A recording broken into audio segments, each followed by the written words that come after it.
A little from column A, a little from column B. RuinusInsight here, welcoming you to part 1 of a brand new modded Total Warhammer 3 Old World campaign. SFO Grimhammer 3 Lizardmen. Chosen by community vote, he spins and he wins. Nakai the Wanderer will lead the children of the old ones. But before we start death rolling, housekeeping. Much worse. Mod-wise, by popular demand, the Warband upgrade mod is back, which also, as a bonus, gives us access to additional blessed spawnings. Also, just as an aside, all mod info is in the description below, as usual. The community vote for the next campaign is also up in the channel posts tab, and for channel backers, your exclusive backers choice vote is up as well, so make your voices heard. Lastly, the plugs. Check out our Discord and join the Ruinous host. Consider joining the channel or becoming a Patreon to get access to perks like exclusive votes, or support the channel by purchasing games through our affiliates in the description below. Big shout out to the modders, and as always, the biggest of shout outs to you guys for your comments and support. Anyway, let's take a quick look at the faction in SFO. So, weirdly, I noticed that Nakai starts with Saurus warriors with shields rather than with skinks, but at least his signature CROC are there. Faction-wise, other than being the CROC lord, Nakai is really a very different experience from regular Lizardmen. He's got unique horde mechanics, his vassal controls settlements, he conquers, he has a unique tech tree, and he's immune to trespassing. And he also recruits CROC lords at higher ranks, and his armies are generally more difficult to ambush. For Nakai himself, CROC are on sale year-round at 40% off. Get a huge 10 melee defense bonus, which is a great buff since they're higher on attack than defense, and his entire army gets the Woodsman trait. Frankly, I do feel like all Lizardmen should have Woodsman, but, you know, whatever. On to the setup. We're going with a very hard, and the AI stats dialed up all the way to the max, and that's about it for me. All glory to the algorithm, and let's get to it.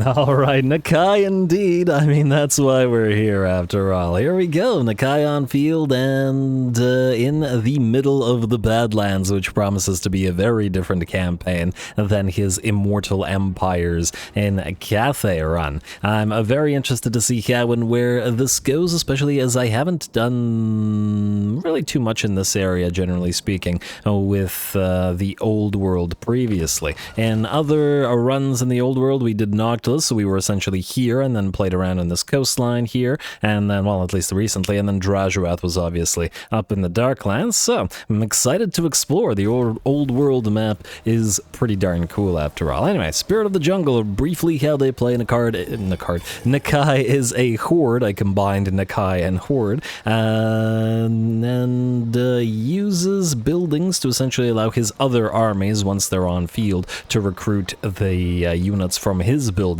using the Jungle Nexus, which is basically global recruitment.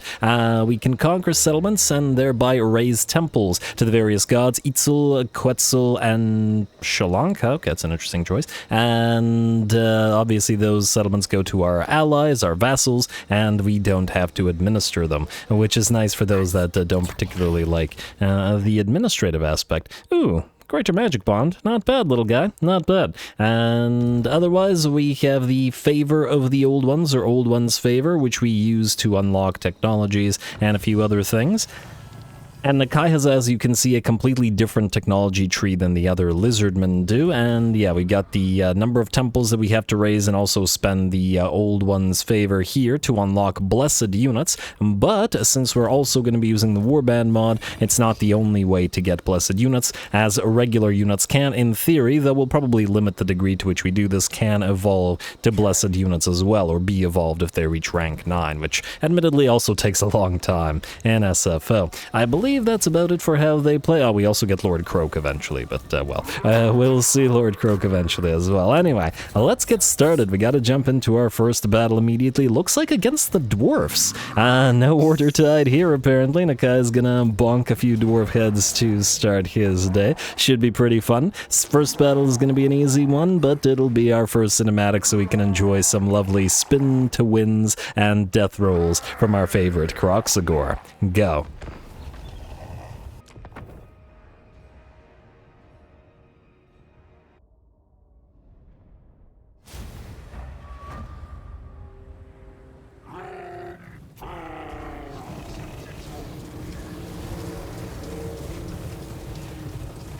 Alrighty, here we go. Sadly, we probably won't be enjoying too many speeches from Nakai. For one, he is a Croxagore of few words, as we saw when he just yelled Nakai for his campaign opening speech. And B, even if he does speak, he ain't speaking in English. So, here we go. Nakai is ready to go, but the dwarfs are going to probably take a few shots from our ancient steg here, a regular steg, our artillery steg, as we annoy them with that Howdah-mounted ballista. It's not a particularly useful thing for small targets like the dwarfs are, in that it is poor in terms of its accuracy and is an anti-large weapon, so it's not going to do too much, but it will annoy them, hopefully such that they move here where we can take advantage of these impassable bits of terrain as a choke point. Do we need to do so? Yeah, probably not, just because we can, however. Anyway, trying to get a few shots off on the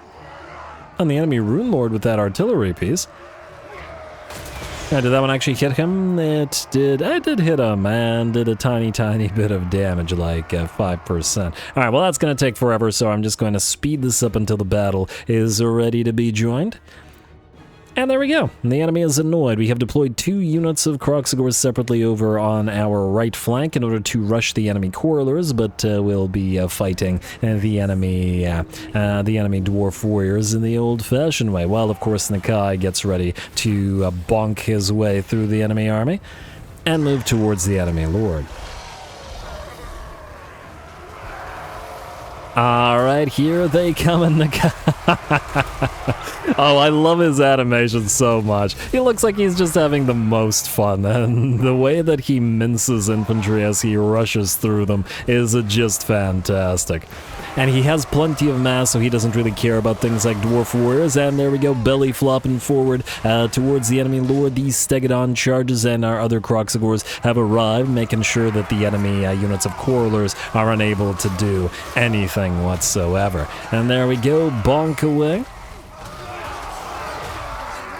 With those mauls of theirs, presumably building tools turned to tools of war, as the Croxagores are the builders for the for Lizardmen society. Kind of like, I don't know, biological construction equipment. I guess to the same degree, a slight degree, these skinks are a big part of that because they tell them what to do, but nonetheless. Anyway, looks like the enemy army, pretty bad shape. Bounce power is about 95% in our favor already. The enemy Lord is already attempting to book it on out of there with 30% of his HP. The Quarrelers have shattered, and it looks like 1 unit of Dwarf Warriors remains in the fight, and even that I'd wager not for too much longer. And another nice belly flop from those Croxagores, the blessed Croxagores, I should say. And there we go. Or sacred Croxagores. Oh, I'm going to be calling them blessed Croxagores throughout the course of the campaign, but anyway. There we go. With that, the first little enemy army shatters, but it was always going to shatter quickly under the onslaught of the Croxies, and Nakai even got to kill the enemy Lord. A lovely little fight.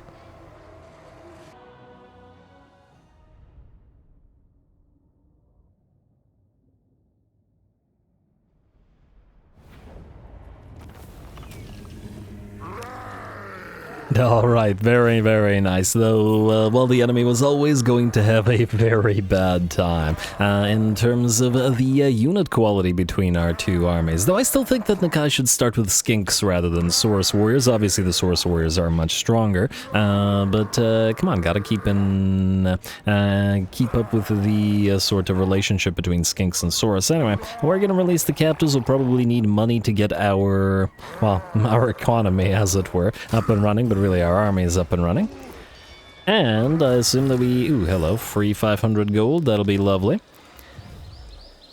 And what do we have in terms of tech? So let's pick those up. First of all, tribute from vassals, I don't care about, but horde growth. As much as I'd love to get the army capacity +1, we'll get the horde growth. And because this is old world, the distances between territories being much longer, though once again, not to worry, I will be editing out the end turns since they take forever. But because it's old world and the distances are longer, we will likely be getting more techs up and running, and while we move to places, and then we would in Immortal Empires, which can be pretty fun. Anyway, Nakai, let's see what we got here at Dragon Eye Cavern in terms of enemies. Pyrrhic victories. Oh, quite a bit more units in the blasting charges. They could certainly be a threat. Now, we didn't level up at all, unfortunately, so I guess we can just go into our second battle. Probably could have just auto-resolved the first one, admittedly, but yeah, alright, let's get the Defenders of the Great Plan up and running by killing off Clan Baruch and vassalizing them. Also, I really like the swamp territory that we're in. Once again, gonna be nice to take a look around at everything we've got out here. And, well, obviously, once we split off into multiple armies, but it'll take a bit. Anyway, let's get to battle number 2. There's not much to do otherwise.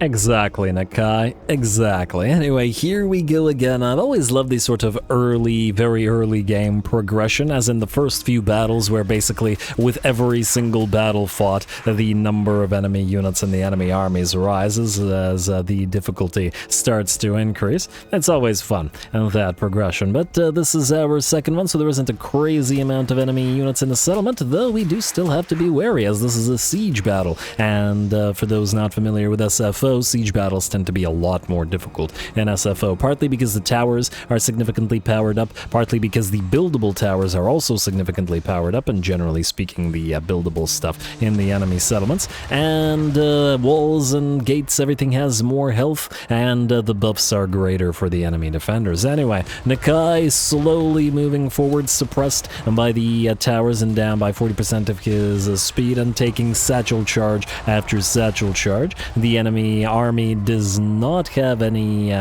quarrelers to its name, and it's all mining or miners with blasting charges. They still did fairly decent damage to Nakai, who loses about 30% of his HP, but he is at the gate now, and between him and the living battering ram of the Stegodon, we should be able to bring that gate down, if not in short order, in decently short order at least. And the rest of our army will make its way forth. Let's just speed through this, however, as there isn't too much. Actually, they look really funny when they move forward like that. At max speed. We gotta break through that gate after all, and fortunately the gate is down, and here we go. And Nakai charges on in, ripping the first of the defenders to shreds, and then starts moving with, oh, look at that little pet Stegodon charging with him. Isn't that cute? The dwarves probably don't think so, but I think it's cute. Anyway, there we go, and we charge on through like so with these two towards the enemy miners with blasting charges, as we do not want said miners to be chucking those blasting charges at the other units as they move into the enemy settlement. There is no lord to be fighting here. Just priority units, and we just gotta make sure that those guys can't fire off a shot. Otherwise, here come the rest of the CROC, regular and sacred alike. Now, we do have to be at least a little bit wary of the enemy miners, however, as despite their relatively weak stats, they are still the sort of early game armor-piercing unit of the regular dwarfs, and thus can still do decent damage to CROC if we're not careful, heavily armored or not. Harmonic Convergence is going to buff up our sacred CROC because they led the charge and are thus likely to take the most damage. And now it's a good old-fashioned brawl between dwarfs and CROC while we wait for the much slower-moving swords to make their way through the gate and enter the enemy settlement. The Stegodons surrounded by dwarfs, but they would have a very difficult time bringing even one of these guys down. And here come the Saurus to move on in and help with the dealing with these guys. And hey, our little skink priest is helping fight as well. Got to be careful with him. I think he got forced into a rampage by Nakai's ability, which is a sort of area ability that massively increases everybody's attack by 40 and gives physical resistance by 20, but causes them all to go into rampage. Certainly worth it on the CROC blob, however. I don't know how you're going to avoid shaming your ancestors here, because it's going to be tough bringing down even one of these CROC, and this with them relatively unbuffed in the early game.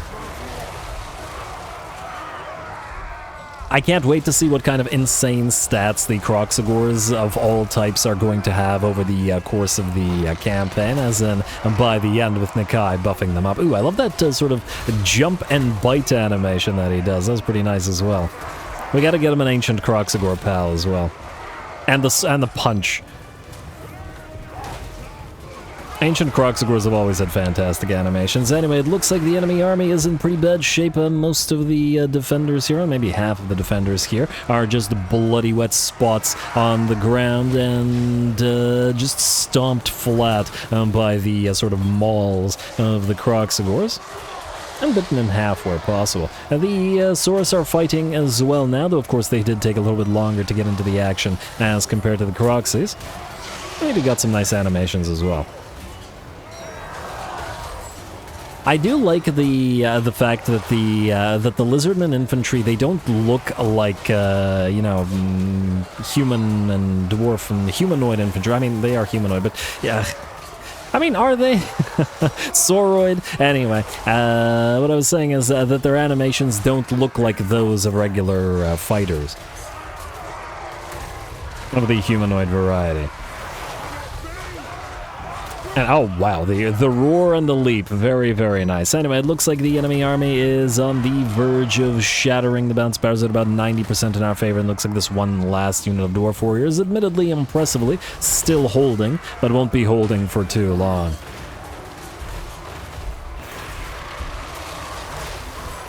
Alright, and this is just the start with us having less than half of an army. This is going to get a lot nastier for the enemy armies that oppose us. Oh, and it looks like a few units have come back, including a unit of miners, but it looks like they will... the Stegodon will simply charge right by them, and they'll rout just by having the presence of the Steg near them, and there we go. No, they can still say don't shame your ancestors while they're literally shattered. I don't... I'm not so sure about that. I think their ancestors may be looking on in shame if they're running from the battlefield and abandoning their settlement. Ah. Now I feel bad. We're gonna have to do a regular dwarf campaign in SFO at some point. And... I should probably get the... Hopefully I remember to get the votes up and running for the next campaigns. Anyway, here we go. The last of the enemy units are up on this ramp, and it looks like the Saurus will actually beat the CROC to the fight for just a little bit and start cutting their way through the enemy Dwarf Warriors. And while Dwarf Warriors are a fantastic early game unit, they're not as good as Saurus Warriors are. Though admittedly, the Saurus Warriors have half of their armor. They are a lot more killy. And it is interesting that we did start with the Saurus Warriors with shields. A, with shields, and B, Saurus Warriors rather than skinks, as I believe I've already mentioned. But anyway.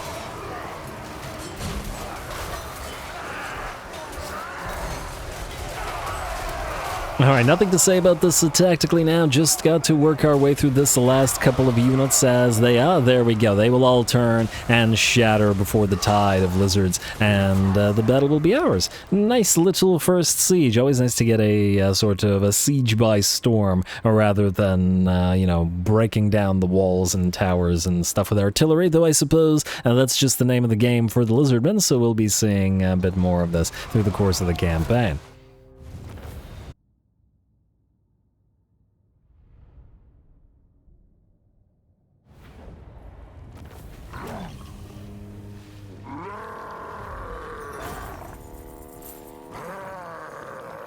Alright, there we go. And lovely little fight we got. We got a little bit of cash, we got a little bit of alignments. Alright, I forgot about these. Basically, I think they go up to 100 alignments, just give various buffs to the faction, generally speaking. Okay, I'll take a look at those in a second. Let's see, 23k damage on Nakai, we got 20k damage on the Sacred CROCs, and 23.7 on the Stags, just beating out Nakai, but still, very, very nice. Nakai smash good. He certainly did. Oh, but look at that. Damage Delta's gold value 741 compared to the 740 of the regular Stag. Very nice. Anyway, we'll occupy the place, and rather than raise it, we will raise our first temple, and I gotta go with Itzel, ruler of the Lizardmen and all that. Basically you choose between one of these three old ones. Quetzal's the warrior god, Itzel is the beast and ruler god, and old one. And then, I don't remember Sri Lanka, so I think it's one of the minor ones, but anyway, gift for Itzel. Alright, and this gives us, for 3 turns, upkeep minus 5%, miscast base chance reduction, armor plus 5, and melee and missile weapon damage plus 5%. I guess we're going to sit here for a little bit, so let's encamp and sit right beside Dragon Eye Cavern. We'll need to build our first building and do our first little bit of admin. We've also leveled up finally. I want to take a look at the unique line for Mr. Nakai. So we got Woodsman for the entire army, and then melee defense plus 10 for Croxies, plus cheaper Croxy recruitment. As for his unique line, we got Stalk during ambushes, which, fair enough, but still relatively rarely used. Big old damage buff for Nakai personally. Alright, Cold-Blooded Reflexes is pretty darn decent. It gives lots of buffs, though Discouraged as a leadership debuff is actually kind of inferior to Bone Crusher, which is a bit unfortunate, but maybe we could do a little bit of a leadership / morale shock with combining with various other units. Ambush success chance increase, speed plus 20% for Lord's Army. Now that is very, very strong. Frenzy for the Croxies is nice as well, though considering they already have high melee attack, it's just sort of leaning into what makes them strong. But yeah, I'm very excited about that 20% speed. Casualty replenishment rate plus 10. Oh, I love it. Yes, to casualty replenishment rate, please. And then horde growth plus 4. I wonder, what do we have here? Recruitment cost reduction, ambush success chance, fervent. I do wonder whether Nakai will ever have enough points in order to dip into the blue line. He's not a caster, but he does have a lot of points that are part of his unique trait. Devastating flanker for the entire army, Vanguard deployment for the entire army, this character able to see enemies hiding in forest, and unbreakable for Nakai himself. Definitely got to try to get him some regen as early as possible, as that would be nice. Maybe we can find one of those elven swords or whatever, the Death Singer and whatnot. He doesn't have a purple weapon, so that would actually work out really nicely for him. And he doesn't have Frenzy on his own, meaning that would also give him Frenzy, wouldn't it? Yes, I like that. Anyway, I am tempted by the horde growth increase, but the unit experience gain, frankly, wait, 1, 2, 3, 4, 5, 6, 7, 8, 9, 10. We could actually ignore all points and start saving to go immediately through this entire tree. Out of all these, frankly, we could actually probably ignore these two as they're not a big deal. So we need 1, 2, 3... Do we need 5? No, it just says rank 10. Alright, so 1, 2, 3, 4, 5, 6. 6 points. So we're free to use 4 points as we like. If we want, we could start upgrading our Croxagores. And it does give them melee defense, which is the thing they want. Honor Guard of Heshwatla. I wonder if we're actually able to build them. It's a legendary unit, but it might be specifically the legendary unit of Mazda Mundi. I'm not sure. Anyway, let's start with this. We'll upgrade the Sacred Guardians. And then the Skink Priest. So let's start with Harmonic Convergence. We want to max out Curse of the Midnight Wind as fast as possible, most likely.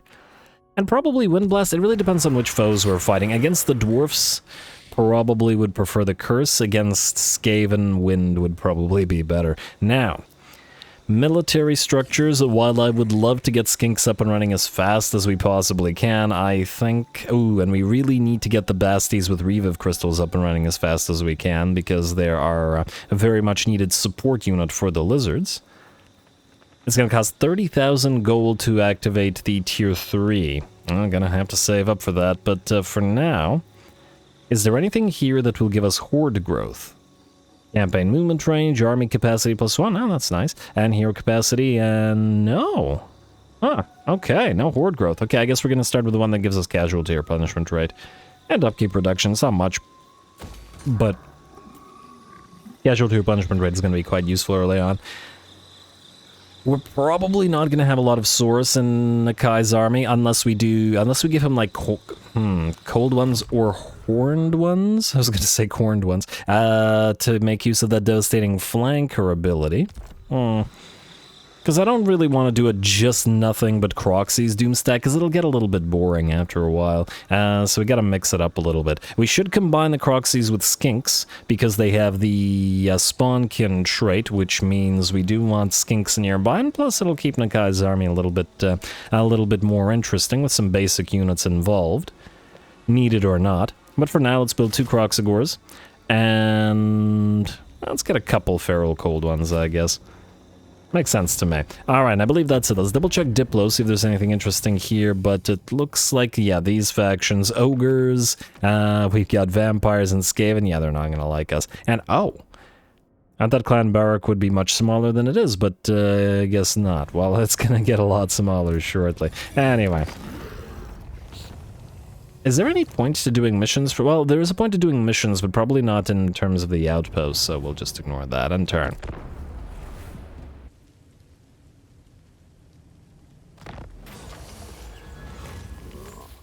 Alright, there we are. Now, at the start of every one of these SFO campaigns, we get this little thing to potentially give us some buffs. I've always been on the fence as to whether actually to use these or not, as to, well, on the one hand, they're pretty minimal.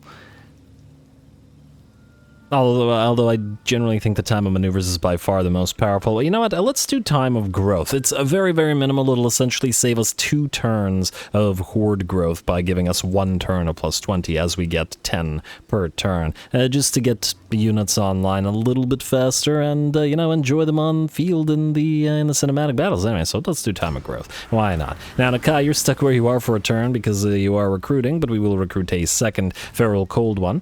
I just want to have something to hopefully be able to chase enemies down, and I am interested to see how powerful we can make Feral Cold Ones in SFO in its current state. Generally, they were fairly, not say useless unit, mostly due to the rampage of theirs. In vanilla, and unfortunately Swift Rider doesn't buff them in terms of tankiness at all. Are they soulbound? They're not in Soulbound. Are they an Epicentrist? Where are the Feral Cold Ones? Am I blind here? Where are they in this? I see regular Cold Ones. Wait, no, seriously, where are the Feral Cold Ones? Huh.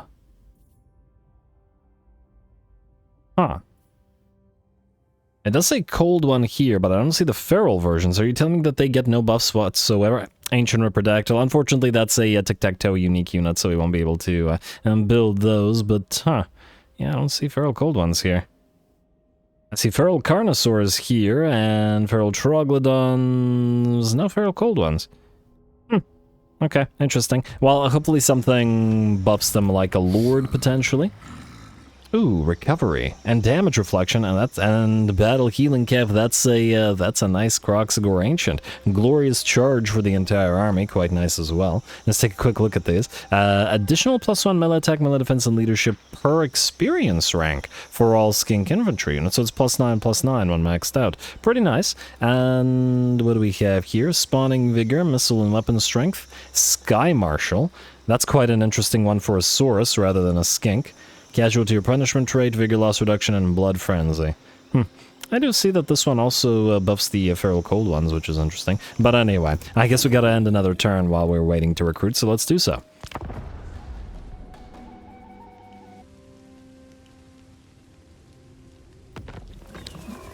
All right, there we go, onward and upward. It'll take, okay, we have to travel. So we've got 2 growth available, so we can build the skink building now, unless we want the...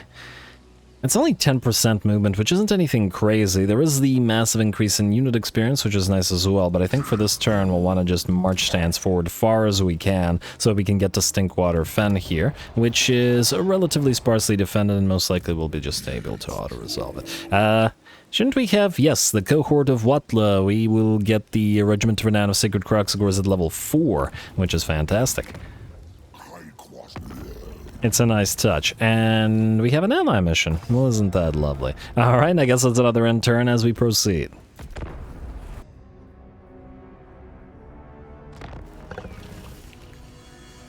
Alrighty, and I think if we get another temple for Itzel going again, we'll be able to unlock Skink Chiefs. We should probably have one of each heroes in Nakai's army, since it's the one that will be doing the most fighting, and it's a good way to sort of start leveling other armies nearby. Anyway, Stinkwater Fen. I'm gonna say, or I'm gonna hope we can just auto-resolve this without taking too much damage. Yeah, that's fine. That wasn't worth fighting. And we will raise another Itzel temple, like so.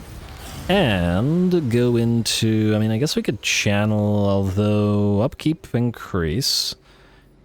On the other hand, I suppose the upkeep increase isn't horrible in the sense that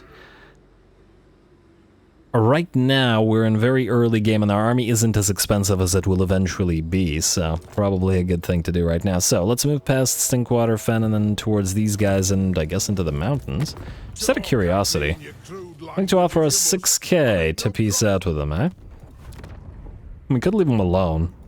I see that there's Skaven in these mountains. We could simply turn towards the ogres. Might be interesting to fight some enemy infantry and then loop back around to these guys. Although if they only have 1 settlement, it is 6k though, and it's not like I have any particular reason to hate these guys, other than the fact that they'll probably redeclare war on us. But they'll also probably most likely get wiped out by the Skaven if we leave them here. You know what, I'm gonna say let's not bother going into these mountains right now. I'm gonna say stay in the marshes for a little bit, clear out this sort of area around this place. So let's peace out with them. I'm not gonna go with the non-aggression pact, however. Like so. They'll still hate us, and if we need to, we'll wipe them out later, but it's a nice little chunk of change. Oh, you know what, don't channel for this turn, and go for the building. Income from post-battle loot will be nice. Maybe we should just do the XP increase, although if we're going to be traveling a lot, the Geomantic Pylon... We could max out the army with the skinks, though. That's the big reason as to why I think we should probably do this. And they'll power up the Croxies. Can we build javelins? We can build the javelins. And it'll give us a range option. Fine, start with the skinks. It's fine. It's not that I feel like we really need them, but who knows, we might actually run into a full stack sooner rather than later. Anyway, let's get you Sacred Guardian. And buff up those Croxigors as much as we can, and then after Sacred Guardian is up, we'll start saving. Do we want to maybe get a couple more Feral Cold Ones and then fill the rest of the army with skinks? They're not horrifically expensive, at least to upkeep. Half as much as Sora, so why not?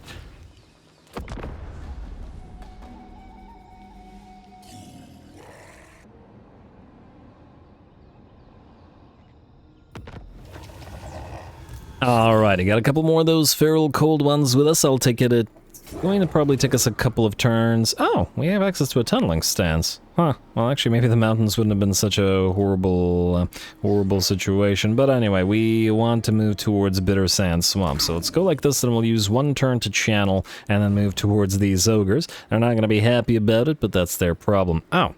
We need 1 more temple raised for Itzel to get Skink Chiefs of Distinction. Fair enough, unless we want to ignore it in favor of using the favor of the old ones for a tech.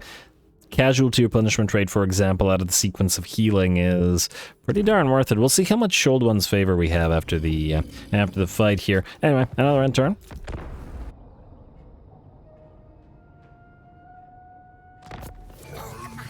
Alrighty, there we go, Nakai. You can't reach Bitter Sand Swamp. You can, Oh, right, Lizardmen can't raid, can they? But that's okay. We'll go into Reviv stance, and then we'll move forward, and then we'll declare war on these guys next turn. In fact, maybe we'll give them a chance by declaring war on them before attacking them, such that we can maybe allow one of their armies to move towards us. They don't like us because reasons. Aversion and, okay, double aversion, because they also have the aversion to the defenders of the Great Plan, but that's fine. We gotta set up our home base, as it were, in the marshes here. Ooh, down to 526, but we are starting to close in on that 30k that we need. We'll also get the Curse of the Midnight Wind, like so. Certainly the Wind Blast is not going to be useful against dwarfs or ogres. Well, maybe against the Nobblers, though. Also, what the heck? Why is this is this place on fire, or does it just look like that? Maybe it just looks like that. I noticed that Stinkwater Fen has a lot less defensive, it's because it's probably not the province capital. Yeah, minor settlement. Alright, fair enough, and then we'll have to loop back around towards the Strigos guys. And we will do so after. Anyway, another end turn.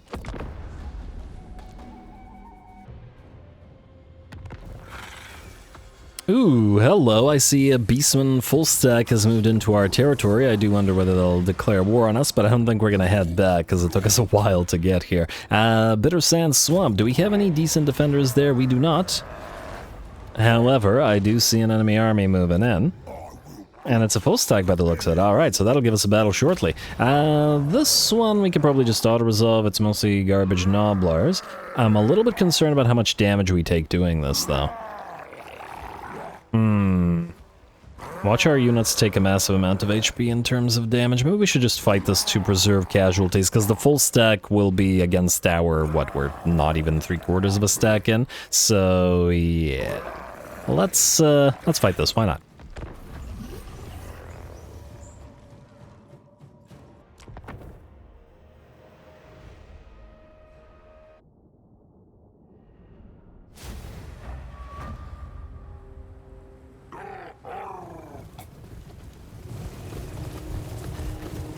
Alright, here we go, facing off against our first ogre foes, the Blood Guzzlers, though I fear the only blood they'll be guzzling is their own as they drown on it.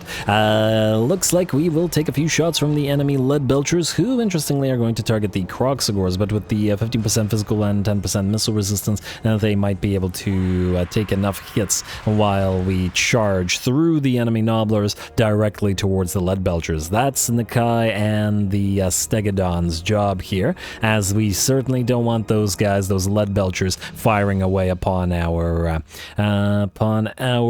units of Saurus. Alright, well done to the Steg and to Nakai. Otherwise, this is also the debut of the Feral Cold Ones units. And let's see how well they do, at least against the enemy Nobbler Trappers, and well, just generally Nobblers, they should be pretty darn effective. And there we go, a little bit of a nice raptor tide to smash into the back of those, the Nobbler Trappers, and these Nobbler Trappers as well. The other Nobblers that comprise the enemy front line are getting absolutely bodied by the CROC, and the Lead Belchers have been reached by Nakai and by his pet Stegodon. And together they are absolutely getting destroyed. Obviously the poor Lead Belchers are atrocious in melee, and they were never going to have too much of a chance here. The enemy Firebelly, the lord of the enemy army, unfortunately got trapped by our sacred Croxagors and basically punched to death here. 640 HP, and I fear that he's not getting out of this one. And as soon as the Firebelly, the enemy lord, shatters, it looks like the entire blob of ogres shatters. Well, actually there weren't a lot of ogres to this particular battlefield, but Nobblers shatters, and with that the battle's ours. Love how all the oh, look at the Raptors play, the Cold Ones play rather, chucking all those poor Nobblers around. Alright, just watching the Cold Ones do their thing. Anyway, there we go. Nice little fight. I'm sure we'll be looking for a bigger one rather soon.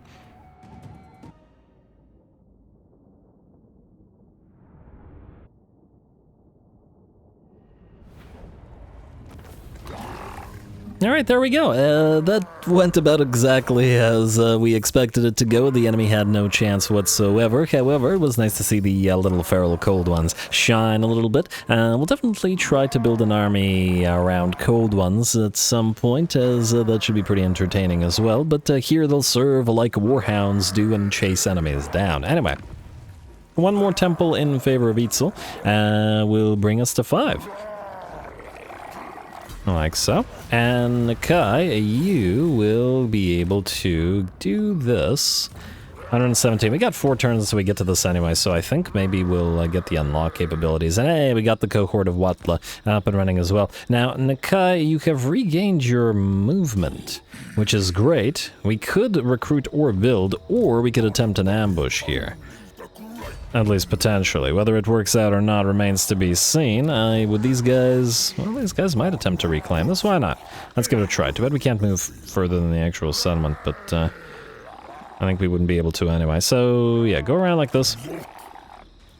We'll see if we can do something with this. And then keep putting points into Sacred Guardian for all those lovely Croxies. Alright. We also probably will want to get Root Marcher just to speed ourselves up a teensy bit. And... I mean, we might as well get the cohort of Watla. Still stupidly expensive, and that brings us back down from 15k, but it is what it is. It is essentially Nakai's signature unit, after all. Ally missions to defeat this guy. And the ally missions will help because it'll allow us to eventually borrow some armies, and we'll just get some free armies moving around and doing what we do. Our rights have become unlocked, so we do have Lord Recruit rank for... Ooh, okay, so we don't want to waste this. We want to pop this basically as soon as we're able to summon our first Lord Crocsagor, our first Crocsagor Ancient, because with Nakai's natural buffs it means we can get our first Crocsagor Lord other than Nakai up and running at rank 11 with this, which is pretty solid. Non-replenishing army of blessed units, we don't really care about that, and oh, these cost old ones favor. I don't really care for the attrition reduction, but I suppose the alignment degradation is something that we want. Now, speaking of the alignments, campaign movement range plus 10 for armies for faction leader's army, upkeep reduction, constant casualty or punishment rate faction-wide. There we go, that's much better. And yeah, there's some good stuff. I'm loving how much replenishment there is on the lizards, but anyway, let's see if this ambush works. Alrighty, work it did not. Our army was spotted, but that's alright because the enemy is still choosing to move forward and we are able to still attack them, which is perfectly fine. Now, there we go. We have a lot of Ogre Bulls in this enemy army, which will face off against our Crocsagors. That I'm excited to see. And since they don't have Lead Belchers this time, we don't have to worry about them obliterating our slower moving units. Go. Probably we'll consider this our first proper debut fight.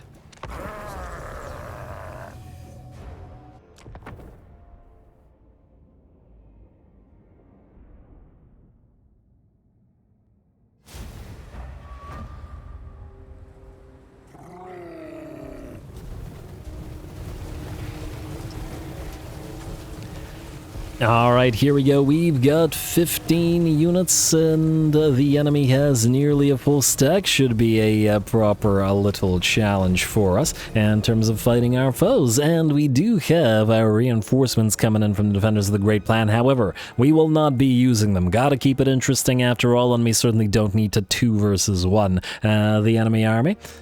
And we should be able to deal just fine by ourselves. And finally, the Stegodon, with its ballista, has a proper enemy to actually fire upon. Every shot from that ballista should be knocking out a few of those Ogre Bulls, especially since they do like standing in a line. Not quite as effective as the harpoon chucking from the Ogre Hunters, just harkening back to the Cathay campaign, where the caravans have those harpoons. But we're still okay. There we go. Alrighty, and here comes the charge. Crocsagors and Saurus meet Ogres and a direct combat, and they're going to be whacking away at each other, probably for quite the while. Alright, over on the right flank, we are setting up one single unit of Croxigors and all of our feral cold ones. If you're wondering why I sent a unit of Croxigors all the way over there, is I decided to keep them there to fight the enemy Saber Tusks, rather than let the Saber Tusks directly fight the cold ones, the feral cold ones. In the meantime, Nakai has found the enemy Lord and the enemy Bruiser, and it looks like the Bruiser is doing his job of shielding the Slaughtermaster, who is booking it on out of there in order to avoid fighting Nakai directly. I mean, you would do the same. Makes sense. Nakai's going to take a few hits from some of the enemy other ogres, Iron Fist's ogre bulls by the looks of it, but that shouldn't be too much of an issue. In the meantime, over on the right flank, the fight has begun as the feral cold ones, led by the single unit of Croxigors, have charged on in. The Croxigors have taken the charge of the enemy Saber Tusks and have pinned them in place, while the feral cold ones moved in to nip at their flanks. Otherwise, the cold ones are tearing through the enemy units of Noblars. Luckily for us, these are not the Pigback Rider variant. And, oh, wow, look at that. Huh.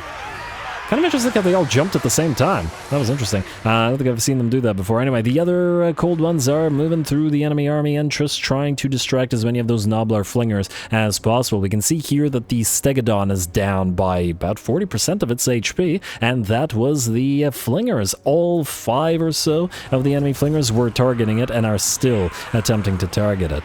I mean, I guess to be fair, the player does have a tendency to do the same thing, to target the big boys, but still an unfortunate thing to see when you're on the receiving end of it.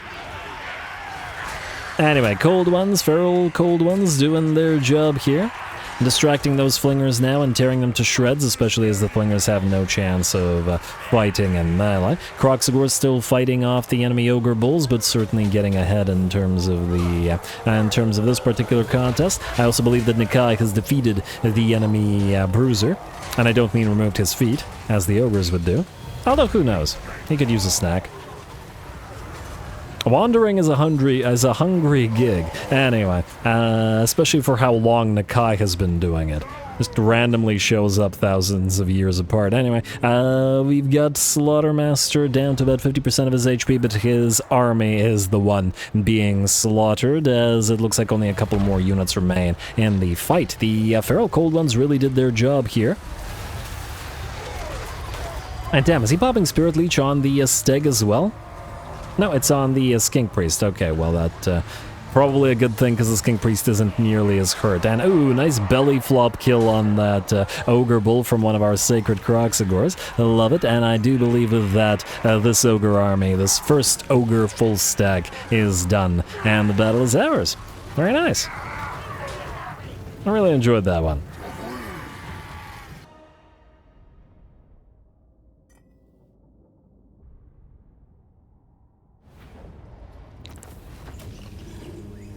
Alright, that one went pretty well. Our single entities keep suffering, Nakai in part because he keeps dueling enemy lords, but that's, well, I mean, well, Nakai's a generous lord like Torox that can kill single entities, kill big units, kill mince infantry, do whatever. But the Steg really got focused down by those enemy Noblar Flingers, which took about 40% of its HP, which is, well, it's gonna need some healing. For now, I guess we're going to keep taking the money rather than the healing as much as we can to try to get up to tier 3 of our horde as fast as possible.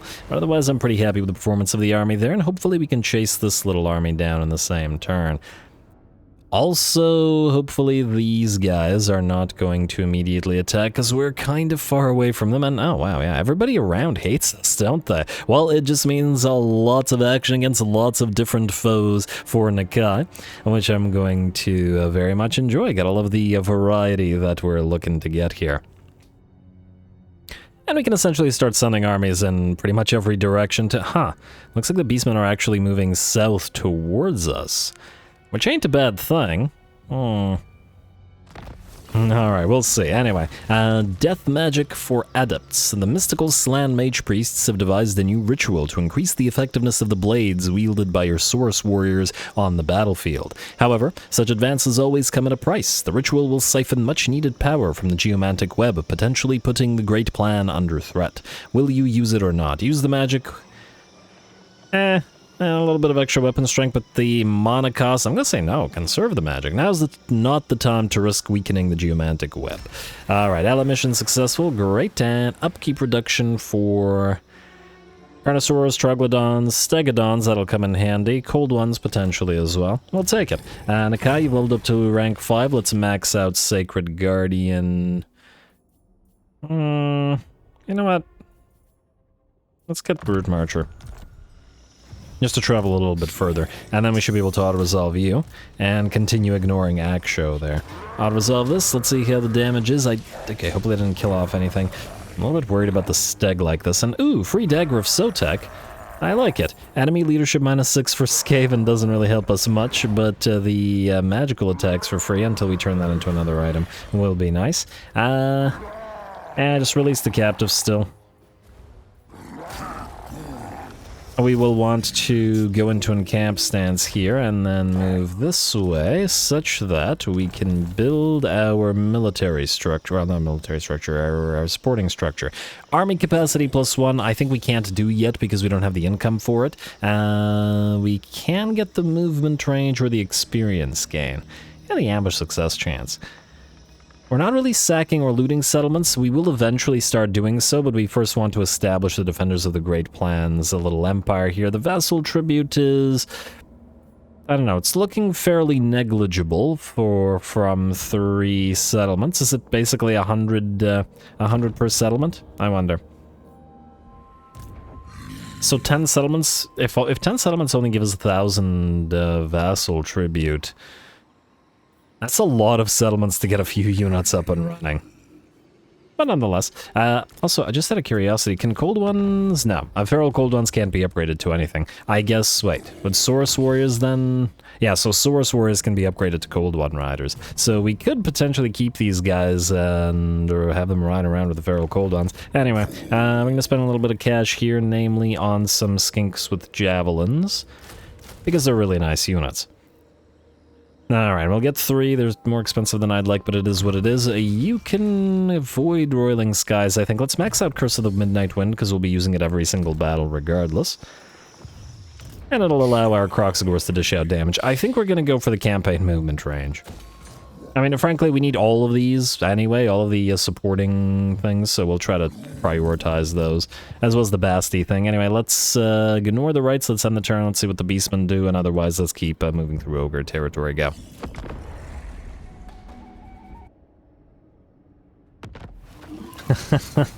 Man, these Beastmen keep wandering closer and closer. Hey, we're the only ones allowed to wander. The only issue is that while we can attack them, they'll probably immediately move away, and then will we be able to catch them? And that's the thing. And we could attempt to... Huh. Would they still be able to move if we move on top of them and then declare war, or will they get stuck? I'm not sure. Let's give it a try.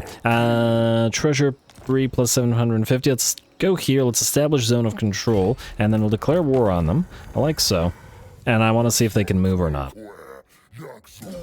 Probably shouldn't be leaving them around anyway. And can they move? They cannot. They might be able to use the Beastman pathways, beast routes, whatever it's called. Beast paths? I'm going to say beast paths. To get away, but hopefully we can intercept. In fact, wait. We need this. Astromancy stance, we don't have enough movement range to set it up. Oh well.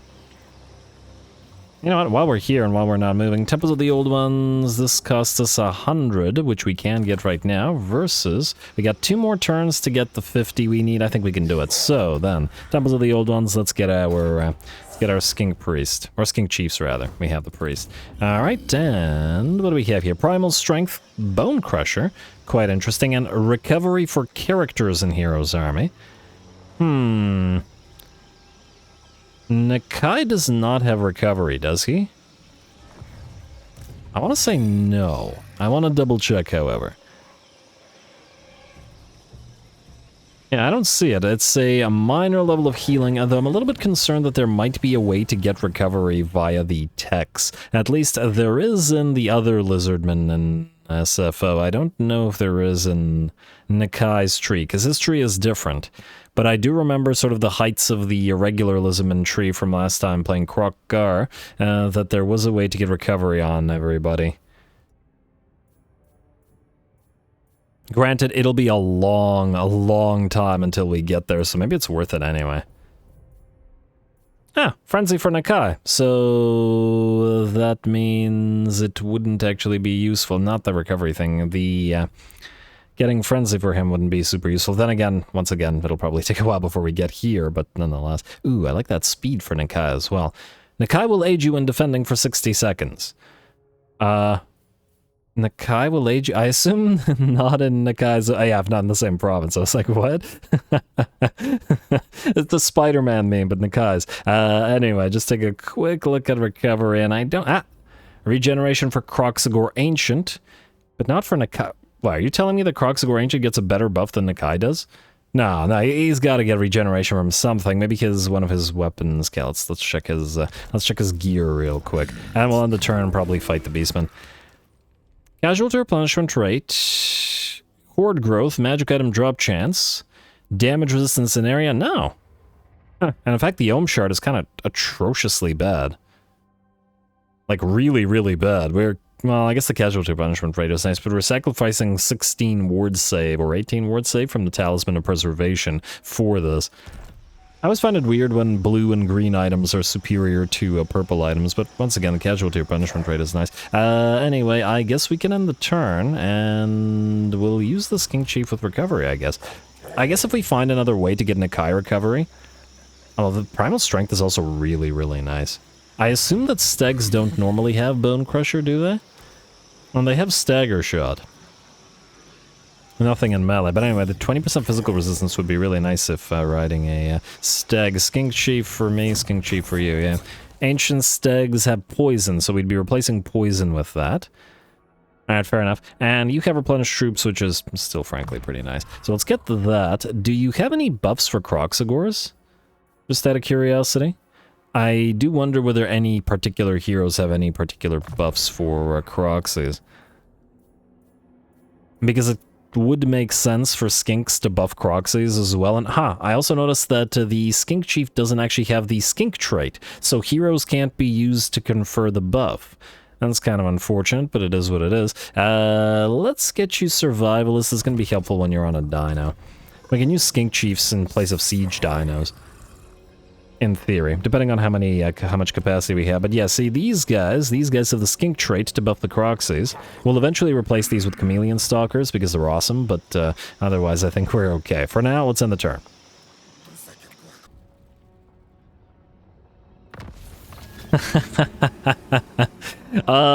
You're probably wondering what the heck happened to the Beastmen. Well, they apparently can move, or at least they probably use the beast routes, the beast paths, to get the heck out, but they moved towards this guy, and then this skink blob just wiped them out, which is kind of funny. But it does mean that we need to get a move on. Alright, now, you can travel further in this stance by the looks of it, which is fine, assuming that the skink can reach you, which he can. So let's go right to the edge of our own territory like so, and pop you into the army like so.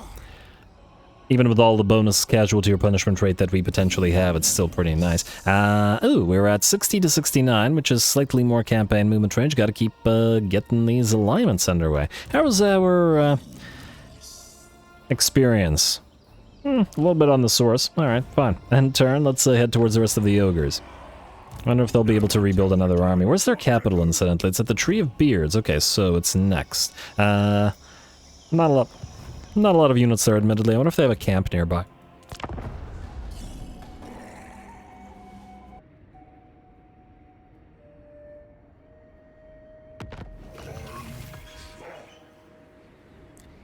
Alright, a brutal business. Great for skinks, not so great for Croxies, because, well, it powers up weak units significantly, but already strong units don't get a lot from it, so what can you do? Hey, Horde Growth +5, very nice. Sequence of Growth also gives us a little bit of extra tribute from vassals, but at 346 it's not yet all that much to care about. A hero becomes legend, win 10 battles, and I wonder what we have to do for the Lord CROC quest to activate. Oh, we're just out of range. Damn, I guess I should have moved right here. Oh well.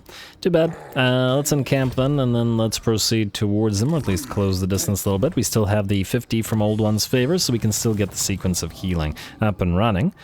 I do like that horde building construction cost reduction as well. We should actually prioritize that before using the 30k to upgrade this. But in the meantime, army capacity, no need, I think. Let's do the experience gain. Yeah, let's actually do the post-battle loot first, then the experience gain. Also, what do we have here? Hero action success chance. We could use this guy as an assassin if we wanted to, but otherwise we're okay. And I guess we're probably going to get a Skink Oracle in here as well, so we probably don't need to get another unit in here. Cohort of Sotek, Legion of Chakwa, I'm just checking. Razordon Hunting Pack, Pterodon Riders, Salamander Hunting Pack, Ripperdactyls. What are the regiments of renown we have? Spirit of Tepacatl, Temple Guard, Feral Trog, Feral Carnosaur, Dread Saurian, and Ancient Stag.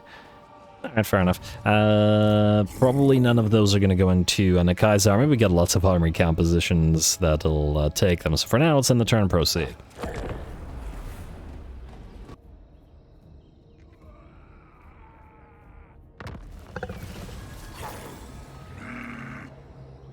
Alright, there we go. There's that casualty replenishment rate, etc. Research 8 techs will give us that Talisman of Preservation, but we'll have to use our own item, which is inferior, but it is what it is. Here we have the Sequence of the Skirmisher, which will buff up our skinks, and we will probably get a skink army as our second army. Mostly because they're a lot cheaper than... ooh, hello. Armor, melee attack, for Croxagores of various kinds. That's pretty nice. What do we have here? Armor capacity +1, eh? Another army capacity +1. I do like all those army capacities. Recruitment cost -20% is pretty solid. Magic item drop chance, allegiance points gained, great, but probably not the usefulest thing right now. I'm gonna say Sequence of Creation first, and then we'll move on to the skink buffs after. Without the additional army capacity, it's not like we can, well, make those skinks anyway, right? Anyway, Nakai... Ooh, wait, before we attack the Tree of Beards, what I would like to see is here we have the Saurus Scarvet recruitment, and here we have the Skink Priest recruitment. Technically, we already have the Skink Priest, so we don't need it until another army. Contact effect lethal poison. That might be neat. I might be neat on these guys specifically in dino form to apply contact effects to everybody. But anyway, what I was getting at was get the Saurus Scarvet to start leveling him up. So I guess we'll do Quetzal next. And then once we have all the heroes unlocked, the base heroes, what most likely we'll do is try to go all the way through this towards Jurisdiction of Beasts for that campaign movement range, which will be so helpful in Old World. The faster that we can get the max sort of movement range for the entire army up and running, the better. But anyway, Quetzal it is. I mean, Itzel. Actually, wait, I forgot who gives the buffs. Okay, so Itzel is the Skink Chief, and then Quetzal is the Saurus. Auto-resolve? Yeah, it's a minor little fight, auto-resolve. Oh, wow, that did more damage than I thought it would. But it is what it is. Quetzal this time. The budget doesn't provide us any additional research, but it is what it is. I've been saying that a lot. Anyway, you're healing fine. In other factions... Oh! Kugeth is right beside us, huh? I did not know he starts here. That's pretty interesting. Still want to get us sort of set up here, but we'll turn back towards Kugeth rather shortly. I like it. I like it a lot. Anyway, you are going to go into encamp and heal up to full, more or less. And then we'll start moving towards Floating Village. But yeah, I got used to having awful replenishment, both with Cathay and with Drajoath of Chaos Dwarfs, and it's now shocking to see the replenishment be good. Anyway, I think with the rest of the points we will save towards getting the Legendary Warrior through Sacred Wanderer, his unique line, but the Skink Chief doesn't need, or Skink Priest rather, doesn't need to save, so we'll go for the Curse of the Midnight Wind. Alright, and that's a skip, and I assume there's nothing we need to do with these guys, unless there's a mission from them. We do the mission, ally missions, go for it, why not? How much is your army? Oh, this is your main army. We won't be able to borrow it. Huh.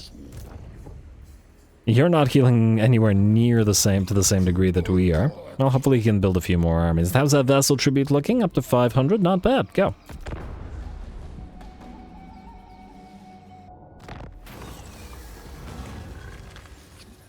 Alrighty, what do we have here? Ways and means. The priests of Sotek, ever mindful of the need to press the Serpent God's cause in the field of battle, are uneasy at certain technological developments you believe to be part of the Great Plan. They counsel a more martial focus if the Old One's designs are to be realized and the ancient enemy kept at bay. Will you overrule their objections or hear their reasons? A research rate, but we can recruit, which we probably won't be able to use within the next 6 turns, so I'm going to say hold to your vision and get the bonus research. It'll save us most likely a turn, which isn't much, but, well, it is what it is. It's not like we're recruiting for a bit anyway. Yeah, hold to your vision. Your efforts pay off, although focusing your resources thus takes it from your grand Saurus armies and risks their strength against the insidious foe. But it doesn't, at least not at this point in the campaign. Anyway, you're good to go. Probably could channel a little bit more, and I assume you've healed up to full now. Yeah, so you're going to go into channeling. It's going to cost us, wow, 1,000 gold extra, but it's an expensive army, I admit. And we'll proceed towards the floating village, which we should be able to hit next turn. Lovely. Treebeards, I assume you're going to be able to defend yourself well. Actually, out of curiosity, Dragon Eye Cavern versus Tree of Beards. Do you guys have the same exact type of defenders? They do. Okay, I was wondering whether raising a temple to Quetzal versus Itzel would give us a different type of defender, but it looks like we're sort of defending stack, but it looks like it doesn't. Let's check diplomacy real quick, see if anybody friendly is nearby. I don't think so. Blood Guzzlers want peace now, and are willing to offer us 9k, which would nearly take us to tier 3, but... actually, wait. If they have a camp somewhere, we might be able to take the settlement and still peace out with them. There is that potential. And they very well could have a camp somewhere nearby. Right? I guess we'll see. Let's skip, and then we'll end the turn and find out.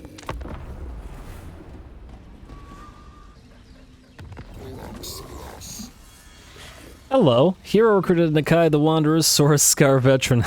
That's why we were going through Quetzal for. Let's see if this guy's any good, though. Blessed by Itzel. Star Gift, Spell Mastery, Miscast Chance Reduction, Physical Resistance in area, and Magical Attacks. That's quite interesting, actually. Additional Spell Mastery and Reserves, eh? It's enabled if leadership is higher than broken, so it's basically permanent. It's not bad. It makes him a weaker fighter, but assuming that we have Lord CROC in the army, we could certainly get some advantage of it. And either way, it's probably one we want to keep around and leveling. I am, however, curious to see what kind of things he does for the army. So we got training. We are the elite as a general weapon strength buff, which ain't too bad. We have the choice between, oh right, the lone hunter and the spawn leader thing.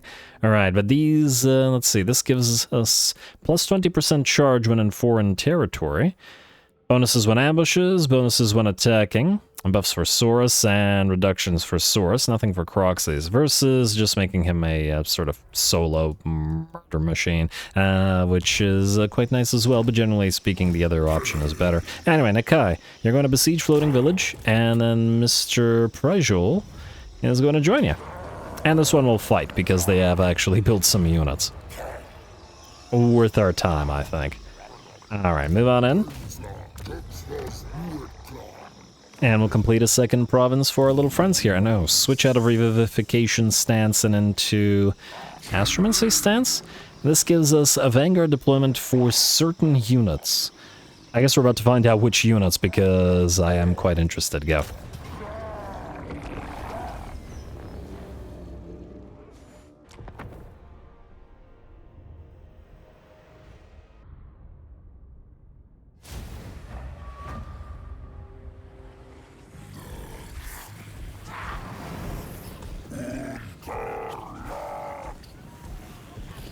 Oh wow, the skinks are really bright here. It's kind of interesting, because it's a dark map, because it's a night map. Maybe the moonlight is reflecting off of their scales. Yeah, they're way brighter than the Saurus who are blending in much more nicely with the CROCs, of course, ironically, considering it should be the skinks, who are more blendy with the CROCs. Although, on the other hand, I do like the way that it allows you to see the CROCs within the lines a little bit more, rather than sort of one uniform blob, which is nice as well. Either way, we're not keeping the skink cohorts with javelins in this army. Most likely we'll be using chameleon stalkers as the sort of mainline skink infantry as part of Nakai's army. Unless I eventually choose to remove them, I'll think about it. I haven't yet decided what Nakai's final sort of army is going to look like. Anyway, in the meantime, we are going to take up position to get ready to move towards the enemy ogres. The lead belchers are positioned very nicely here. I would have positioned pretty much the same way myself, as they can fire at the enemy while being protected by the twin choke points or triple choke points if we consider this one here as well. So should be nice. Anyway, we're going to start the battle off as we usually do by, at least against the ogres, by annoying them with the ancient stag. Or regular stag. It's not an ancient stag every time. Artillery stag. Alrighty, and let's see. We've knocked out, what, 8 units? Not bad. It's something. Still takes a long time to do anything with the artillery monsters like this.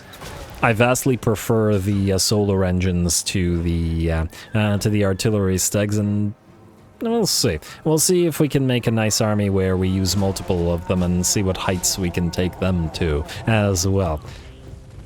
Always a fun thing to do. Anyway, looks like the enemy is finally annoyed, having lost, well, not quite half of the unit of ogre bulls here, though it'll probably lose a few more as it moves forward. And besides, we'll be sending in the stag into melee shortly, together with the rest of the army, which is starting to charge up that hill even as the enemy charges down. Nakai is going to lead, menacingly swinging his maul around as he, or mace around as he starts whacking away at the enemy, and the javelin rain will follow around Nakai as well, even as our other units make their way forward. Skinks with javelins are very much not to be underestimated. They're a fantastic unit for their cost and can dish out insane amounts of damage. You can also use them to target single entities really, really well, and they're really good at bringing down big boys, surprisingly. Again, especially for their cost. Granted, they have very small amount of ammunition, but they can certainly dish it out with the ammunition that they have. I believe Tic-Tac-Toe also gets a plus 100% missile damage on skinks with the javelins. Unfortunately, only in his army and not in his faction, but still decent. Anyway, skinks are going to continue chucking those javelins at whatever ogres they can find. Ooh, they will take a few volleys from the enemy lead belchers, but the lead belchers are about to meet something they don't want to meet, as the cold ones, which were deployed over on the right flank, I finally reached them, moved forward, and are going to get into combat and prevent those lead belchers from firing off another shot, while the ogre bulls that were routing will not be rallying. That's for sure. Alrighty, and otherwise the bounce power is already at about 85% in our favor. Nakai's trying to move through the ranks of his own CROCs and the mass that they have that blocks them. I guess the same thing for the ogres, in order to try to get towards the enemy tyrant here, who's currently at about half HP, while Nakai is looking pretty good. Nice to see him healing up now as well, since he has that recovery.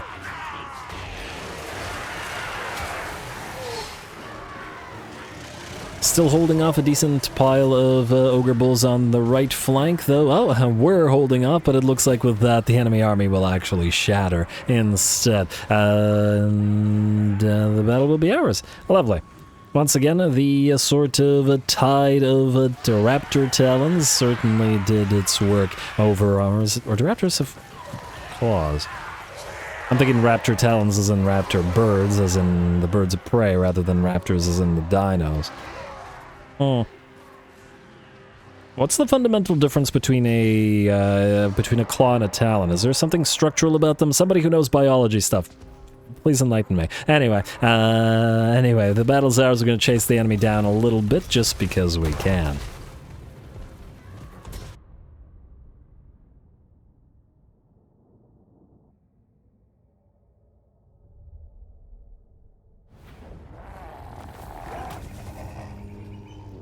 Oh my, an Armor of Destiny as a reward for that? Well, well, well. And it was a pretty nice, clean fight. No shenanigans from either side. I'm pretty darn happy with that.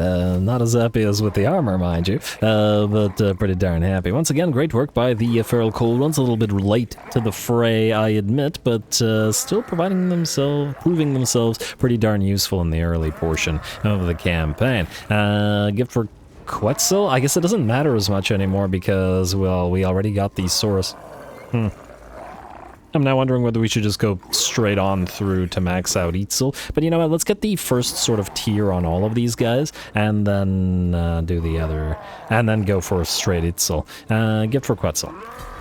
Alright, like so. Defenders of the Great Plan, mission successful, victory over ogres, enemy killed, Armor of Destiny, faction destroyed. Huh, that's so disappointing. I thought that they would have that camp somewhere, but alas, they did not. End camp stance.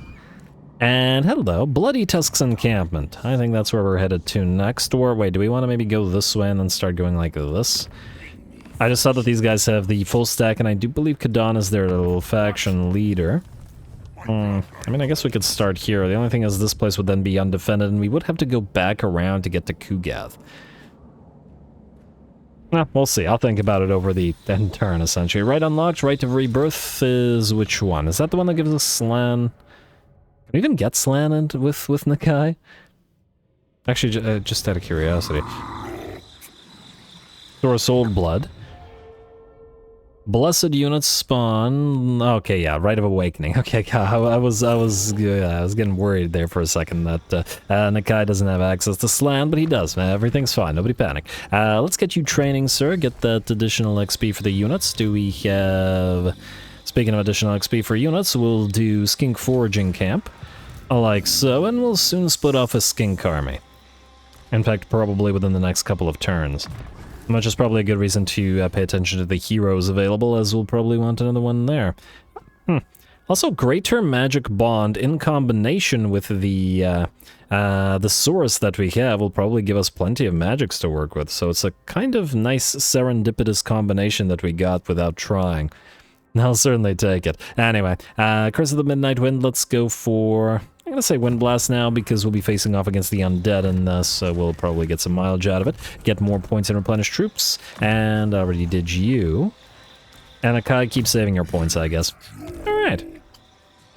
And you do have your own... Oh, you don't have your own armor, so you'll be keeping that Armor of Destiny forever. Your first strong item. And beautiful. Do we need to build any units to replace any of the ones we have? I don't think so. Well, it would be nice to get the Chameleon Stalkers.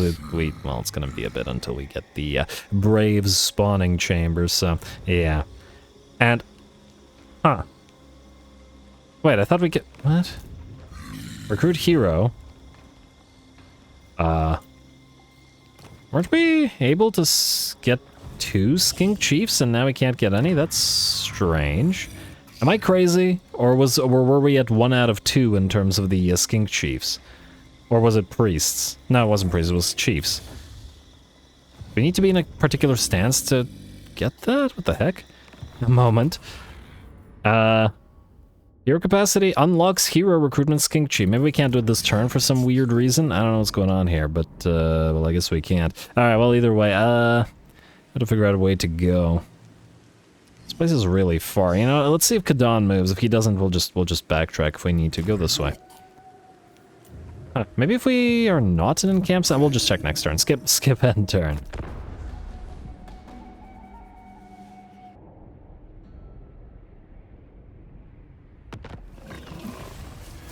Alright, hey, Rite of Awakening. We're not gonna get that Slan up and running because we need that 30k for Nakai's thing, but we're getting there. Alright, unlocked, and actually before I forget, mission issue, that's fine. We will want to get that sequence of expansion for that whole horde building construction cost reduction. Though I guess it does waste...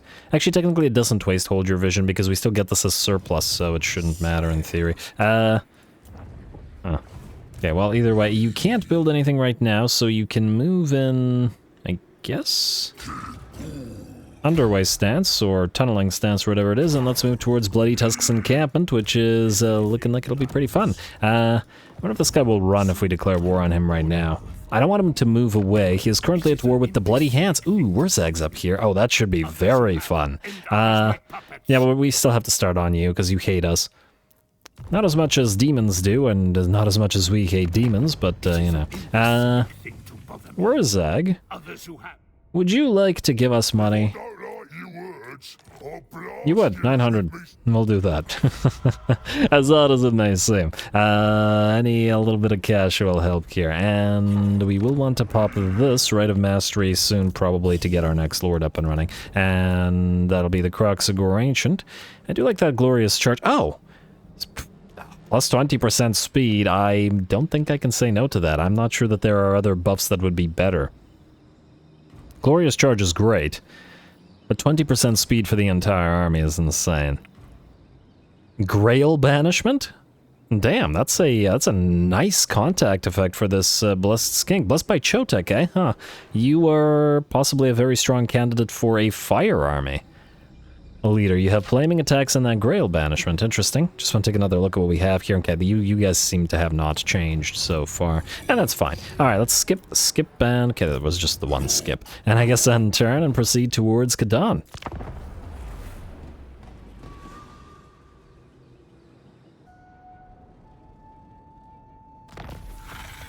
Well, darn, I was hoping that he would stick around rather than run away, but I guess we'll just have to chase him down. The hunt is on and all that.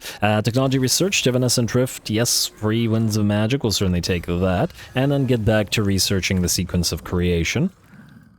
Like so.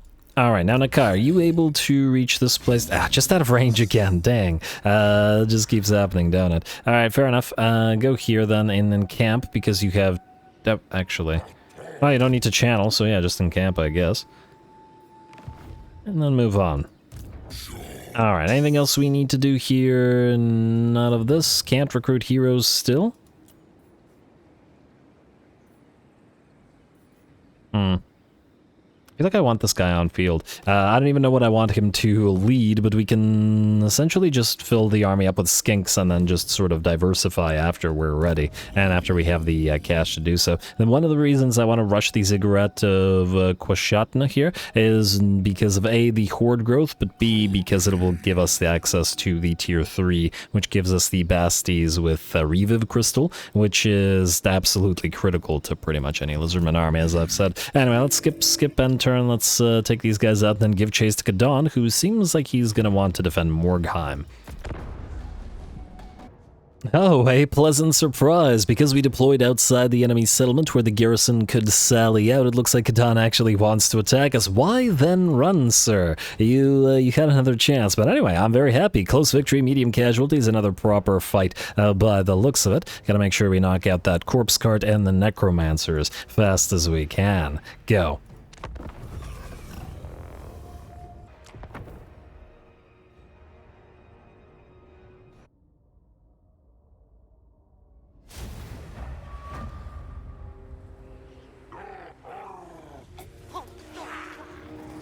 Man, I don't even know if Nakai makes multiple speeches or if he just makes the same sort of noise pre-battle with every battle or not. Not that it matters over much since we can't understand it anyway. I'm pretty sure Draika makes various speeches, just, you know, yelling expletives about how we should wipe out the meat bags, but, because you can tell that some speeches are longer than others, but Nakai's are all super short. But anyway, I'm very excited for this particular fight. We've got the undead against us of the vampire counts, though unfortunately for them, their two armies, the garrison and this little force, and their reinforcing force by Kadan, are moving in on different sides, which makes sense considering they're attacking us from different sides on the campaign map, but nonetheless. Anyway, Nakai will charge on forward, trying to get to the enemy lord, Gunter Barakmir, but will get stopped in his tracks by some little doggos. Those doggos are not going to have a very good day, as they stand no chance of breaking through Nakai's armor. Although he does have relatively low melee defense, at least for now. But he'll bonk plenty of them apart. Even if they do distract him from and punch them apart as well. Even though they will, to some degree, distract him from going after the enemy lord. The bats arrived and move in to annoy our skinks and, foolishly, some of our Croxagors as well. They've taken a fair few javelins as they approached, but it's not a particularly big deal, as the bats aren't really a threat to anything. Nakai continues holding off some of the enemies, and it looks like some Graveguard with not grave weapons, halberds have arrived. And I know I just played Manfred, but it it makes me want to play Undead again. I just love them so much. Yes, and I definitely use the Graveguard with Halberd so much in the Manfred campaign. There's such a lovely addition, and there we got some great weapons as well. Alright, otherwise we've engaged with the first enemy army. We've been waiting for a little bit, but it's now time for our Feral Cold Ones to move on in as well. And the Feral Cold Ones, at least damage-wise, are not to be underestimated. They are fragile, but they do have armor-piercing damage, so a pretty great unit to smash into the back line of a Sword and Board, a unit of a Graveguard, as they're pinned against Saurus and Croxagors. And frankly, our army has a ton of armor-piercing between the Croxagors, between the Feral Cold Ones. And it looks like with the Cold Ones tearing the enemy's flank and rear to shreds, the main line of this particular army is broken. The reinforcements have arrived on the field and are slowly moving their way towards us, but I fear they will be too late to save their comrades.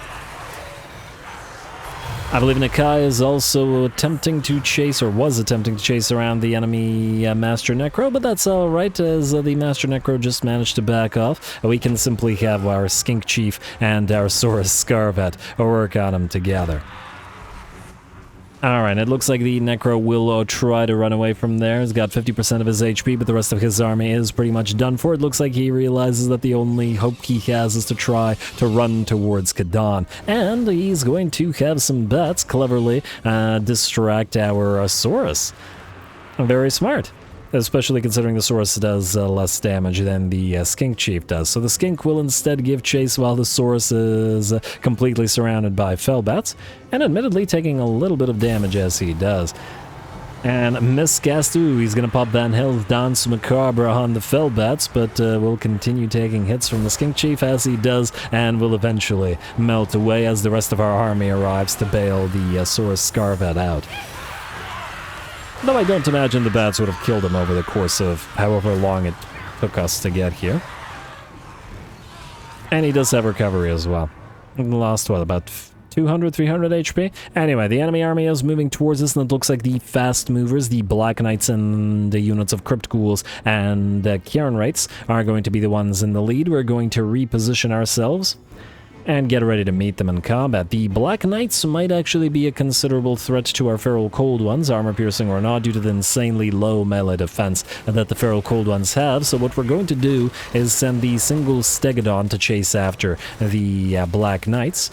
And then as soon as the Black Knights are distracted by the Stegodon, only then will we charge the Feral Cold Ones in to destroy them. Anyway, Ghouls, Crypt Ghouls versus the Croxagors here. That's not going to go well for them. Granted, the armor piercing of the Croxagors is wasted on the lightly armored Crypt Ghouls. Basically unarmored Crypt Ghouls. In fact, no basically about it due to crumbling. But the splash damage is certainly coming in handy, and the Crypt Ghouls are fairly fragile. Though, again, not to be underestimated, the Crypt Ghoul army was probably definitely one of my favorite armies in the recent Manfred campaign. Just such a fun one. And the fact that they're fragile makes you think about the way that you employ them a little bit more, which is great. Anyway, over on the right flank, we're still trying to give chase to the enemy Black Knights with our Steg, though it is now drawing a little bit closer. And we'll soon be able to charge them, who keep them away from those Feral Cold Ones, or the other Feral Cold Ones. Oh, I do like this color scheme, though. I like it a lot. It's pretty nice on the Black Knights, so it'll look like nothing shortly as the Steg charges in. And come on, you actually have to distract the Black Knights. There we go. It looks like they'll turn, and as they turn, the other Feral Cold Ones and get ready to move on in and help the Steg out.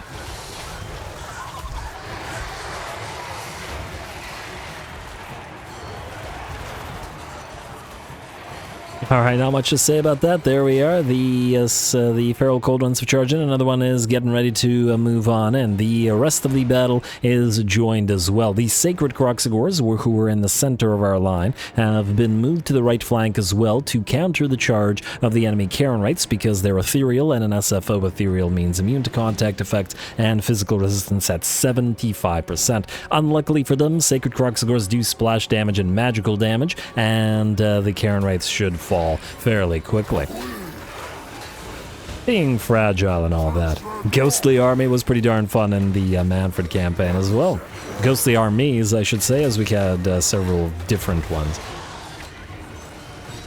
Alright, and some Croxagores, some regular Croxagores move in to help out against the Crypt Ghouls, but it looks like the Charonrites are pretty much done for as they are in critical binding. Nakai has found the enemy lord and is about to, yep, there he goes, and beats the enemy lord to death. And that should start the enemy army shattering rather soon. Alright, very nice. Skeleton Warriors and Graveguard in the center are still holding, and I'm sure some of our skinks will suffer a little bit of damage in this particular fight, as they are actually being used on the front lines rather than just the more front-line-oriented Saurus and Croxagores. But that's alright.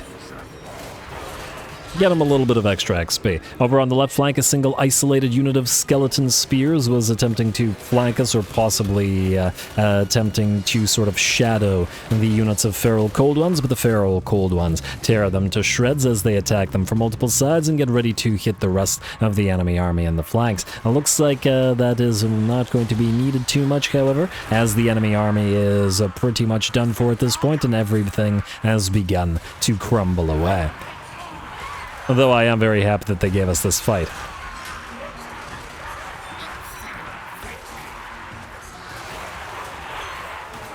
Alrighty, whether they are crumbling from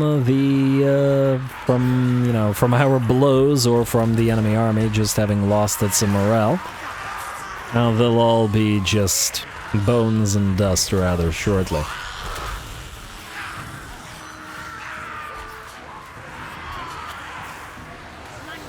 One more rear charge from the Feral Cold Ones, and, well, the frontal charge as well into the very last unit of Skeleton Warriors. And it's kind of impressive that it's all a Skeleton Warrior unit that was remaining on field last rather than the Graveguard unit, but they were low priority and thus we weren't looking to damage them as much. And there we are. Very nice. Close victory for reasons? I don't think so, game. I don't think so.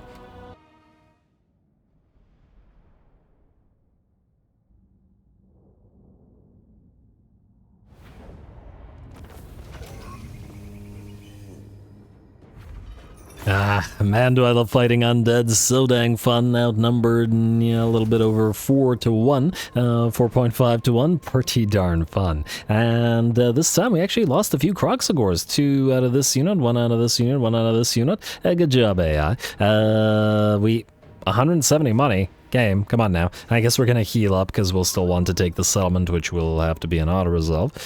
Almost tempted to go for Exterminate and to grab the research rate instead because it's so minimal, but then again, so is the research rate, I suppose. Though I suppose if we also get more armies, a bunch of armies running around at the same time, we could get a pretty considerable research rate up and running fairly quickly. Certainly something to consider. Alright, we'll heal up for this particular turn because we're in enemy territory. Fortunately, we are in encamp stance, so we won't suffer attrition, but it is certainly something that we gotta think about. And it looks like our ally is going to get a lot of the trade goods. I don't remember, are Lizardmen one of the factions in SFO that get trade goods that, vastly buff their various units? I don't remember what they do for us. Exiles of Nehek encountered. Interesting. For now, though, Bloody Tusks and Kamet. Okay, wait, let's just double check. Is this a capital settlement? It is not. Alright, so we'll do Quetzal for this one. Unresolved for obvious reasons, and Quetzal it up, which will put us to the first 5 in Quetzal, and we could get the Source Scar Veterans of Distinction should we desire to do so. You not have the necessary Old One's favor, yeah, that's fine. And that's just fine. Sacred Steghelm of Itza, melee defense armor and charge bonus. Hero has become a legend already, that was quick. And we can actually hunt down this little army as well, which is nice. Probably have to loop back around, but that's fine, you know what, because we were going to go after Kugeth anyway. We can go through the Orky territory and then fight some orcs. Loving the variety that we can already see here. 400 gold is not much. Neither is Exterminate, though. Take a little bit of research. We'll see.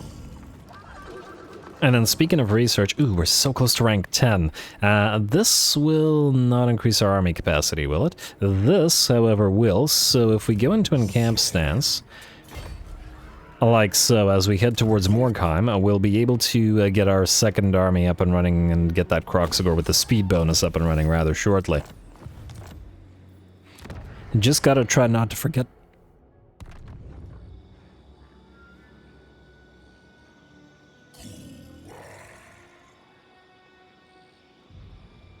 Sorry about that, choked on air. It happens. Believe it or not, I'm choking on air. Anyway. Yeah, we'll keep on saving the points here. We're good. That recovery is certainly working for Mr. Nakai. You can, I guess, grab Predatory Fighter and start moving through, I'm gonna say Blade Master. 12 melee attack should be pretty useful. Let's level everybody else up as well. You can get Guerrilla Fighter for the additional speed, although, frankly, it doesn't do too much for you.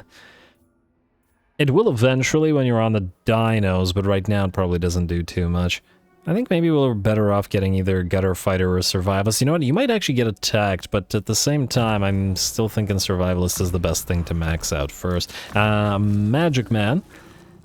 Let's get you Evasion, and I think we'll hold off on additional spells for getting magical reserves and earthing first, as I feel like prioritizing them. Otherwise, we are building what we need to build our next army, and then start recruiting skinks in it.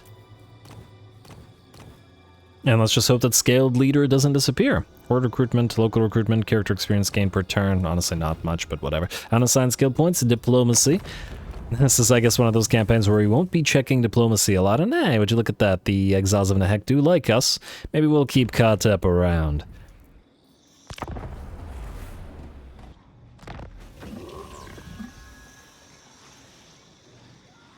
Alright, there we go. Very close to 30k, though, so if we get this guy up and... Oh, he disappeared on the very turn that we wanted to get him on field. Oh, damn you, game. Alrighty, fair enough. You can have a dino army.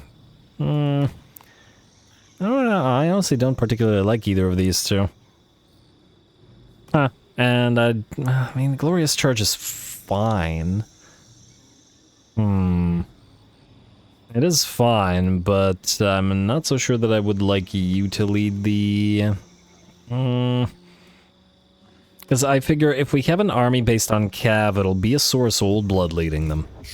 Although 20% speed for a Source Cav would be nice as well, depending on how fast the CROC Score Ancient can move when maxed out. I suppose that's a question as well. Anyway, that doesn't change the fact that we can't do that right now, so Nakai, you, my friend, are going to move towards Morgheim here. And I guess we'll wait the turn. And you guys just keep on ringing around. Ooh, looks like without our intervention, these guys have been pretty much wiped out, and we'll probably be moving to fight Wurzag next, which should be pretty fun. We're 2 away from having 100 Old One's favor. Well, that doesn't do it too much for us here. Wait, oh wait, do we use this? No,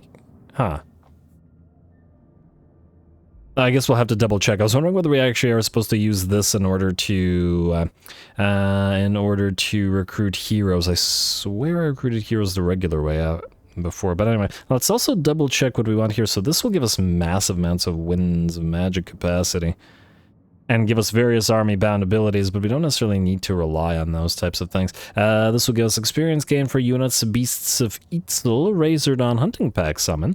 That's not bad. And experience gain, melee defense, missile, and... yeah, but it's really the jurisdiction of beasts that we really want.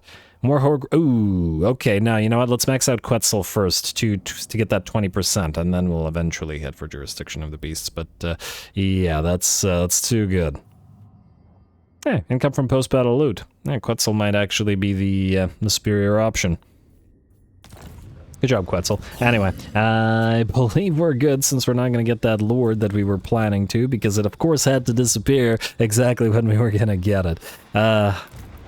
I guess I should have built the rotating disc of Quetzal first, and admittedly, pro tip, there's a good reason to do so to A, steal or leech XP from your Lord, and B, to increase the amount of item drop, so we could have done that early, I suppose. But oh well, we'll wait a bit. Let's see what other CROC score ancients pop up in the next few turns. For now, we'll end the turn and see what happens at Morgheim.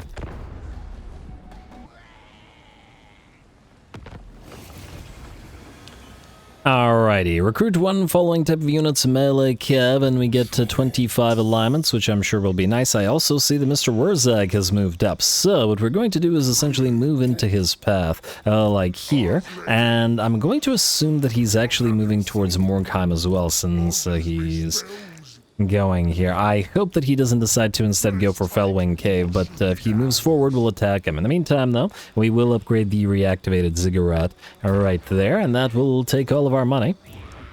And just out of curiosity, you can get Chotek embodied on the on these guys as well, on the Croxagore Ancients. Again, I don't dislike the idea. Character experience gain plus 20%, and character will share Character will share 20% of its experience gain between all other lords. That's actually an interesting thing. It won't buff the army much, but we could have like a sort of generalist army be led by one of these guys. We don't have the money to get him on field right now, but next turn, I guess. And then as long as he keeps racking up XP, he can train other lords. I do wonder, though, let's see, so Mentor, is it all lords? It just says all other active lords. I like it. Might be, and if you can get these on everybody, in theory, if we, I mean, we're still probably going to do things that buff specific armies, but what you might, in theory, do is get only lords with Chotek embodied, so that everybody's sharing XP, and they're just power level, basically, your entire roster, which would be pretty neat, I admit.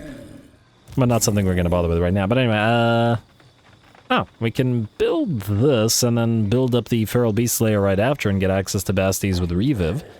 We also could, and I've been holding myself back, we also could go for the Teardown Riders with Fire Leech Bolas, and they are insane. And admittedly, against the Savage Orcs would be quite useful. Certainly tempting, not gonna lie. Well, does this give us anything in terms of the army buffs? It does not. And we have we have all the supporty stuff. Oh, although we may want to actually get the next level of some of these. Income from post-battle loot, not super critical. I do like the Geomantic Spire. Upkeep production, and our casualty punishment rate is actually fine. Yeah, maybe we'll actually go for some of this stuff. We need tier 4 for the Oracles, unfortunately. Alright, let's do the Taming Pen, then. Let's do the Taming Pen. And, oh wow, we do not have a lot of room for... Oh, I guess it wants us to eventually build the sort of superpower versions of all of these instead of the basic versions of the buildings. And then these 3 pyramids or forges or whatever will essentially unlock the recruitment of everything once we're at tier 5. Because I guess Nakai has such a limited sort of space for everything. Yeah, fair enough. Believe we're gonna end the turn. Let's see what happens with all these 3 full stacks. There's plenty of enemies to choose from. I just really wish that... we were level 10 before we started fighting them, but oh well.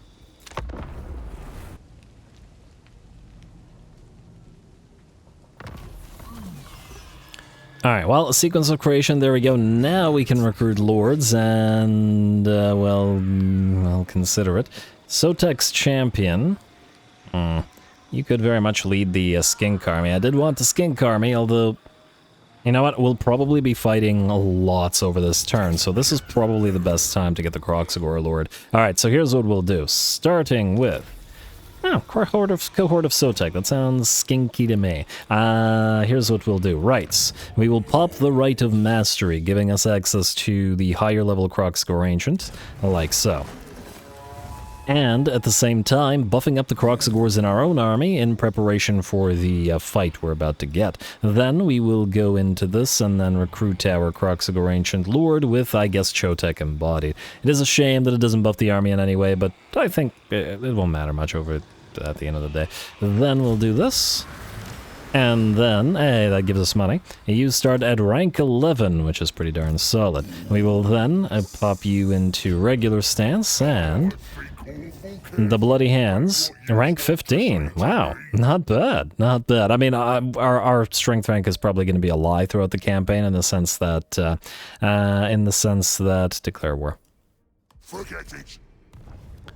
We don't have an actual territory. Hey, and we leveled up to rank 10 while doing that. Fantastic. Absolutely fantastic. Legendary warriors stalk during ambushes. We will buff the CROCs by giving them massive speed and frenzy, like so, and we'll be getting devastating flanker and vanguard deployment for the entire army, and then at least 1 point in adornments to get the additional horde growth. Frankly, maybe I should have done this because of the fighting. You know what? Undo. We'll pop 1 point into Sacred Guardian, 2 into first spawning, and then the Sacred Warrior, and we should level up and still be able to get adornments right after, so it won't be a significant difference. I assume we don't have enough money to also get a Skink Lord, or wait, oh, we're not able to raise more than 1 Lord per turn, which fair enough. Alrighty, now we'll go for Wurzag. Should you go into any kind of thing here? I think not.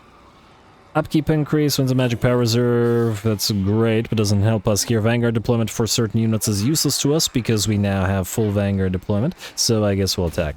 And he's not gonna run, which means you can... oh. I should have probably given you points, but anyway, now this should be a battle worthy of Nakai. A, Wurzag is about the same level. B, Savage Orcs are massively physically resistant, 50%, which is pretty bonkers, and thus the CROCs are going to have trouble with them. In addition, the enemy Error Boys, Savage Orc Error Boys, are anti-large and are fighty enough to not be overrun by our Feral Cold Ones, and Wurzag has plenty of mana to just spam cast all of his abilities, Gaze of Mork and Brain Burst.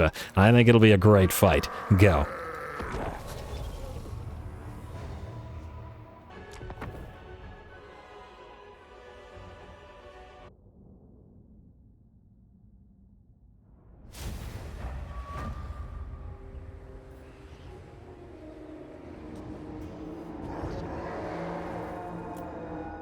Alright, a little bit too late to Nakai's speech, unfortunately, and he seems upset about something. I know exactly what it is, though. The effigy of the Git has hit Nakai, meaning he can't move, which is a bit of a shame, as he was Vanguard deployed here specifically to immediately go after Wurzag. It's all good, though. He'll be able to move within a few seconds. Otherwise, I'm pretty excited for this fight. Should be a pretty tough one. Probably, well, no probably about it. Definitely the toughest one we've fought in this first episode so far, considering the massive amount of physical resistance that the enemy has. Fortunately, the guy himself actually does magical damage, and ooh, he's gonna get hit by something. Oh, actually, that's not him. That's the sneaky stabbing to buff up these Savage Orc Biggins. We don't really care about the Savage Orc Biggins here, and frankly, might as well let them waste their spell, as Nakai uses his mass to simply ignore them and charge towards Wurzag, who knows what's coming, and is just trying to book it on out of there, and as far away from Nakai as he can get. Though you'd think that the Orcs wouldn't appreciate him actually running from the enemy lord like this. And there we go. You gotta love that charge, Nakai. I don't think you're gonna get away from him all that easily there, whereas Agdo Nakai might stop by and whack away at a few of those savage greenskins.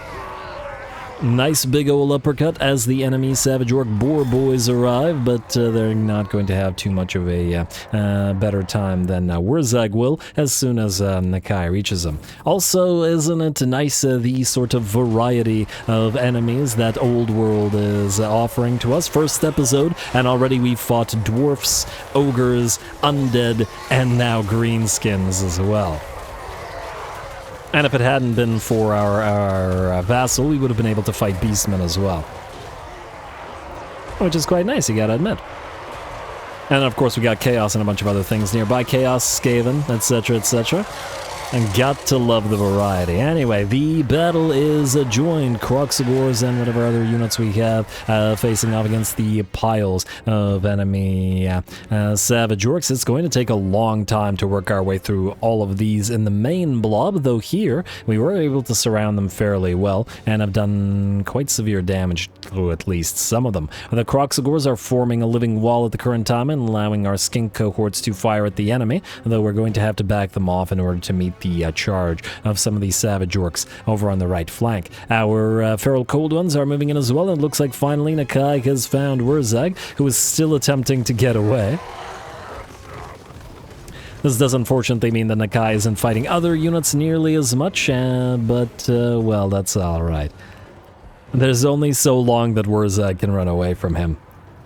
And every hit delivered will probably be quite a bit of damage. The enemy Wa has moved on in, and the Wa is not protecting its Goblin Archers, which means the Feral Cold Ones have a unit that they can reasonably heavily damage.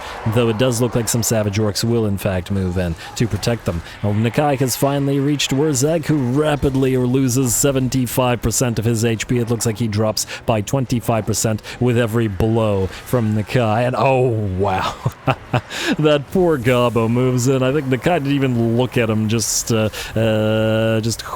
him and exploded him with that mace. Not in a good way. And the same thing goes for Wurzag, who had no chance to escape as he gets brought down by Nakai. Even with him gone, the Wa activates and the balance of power is only about...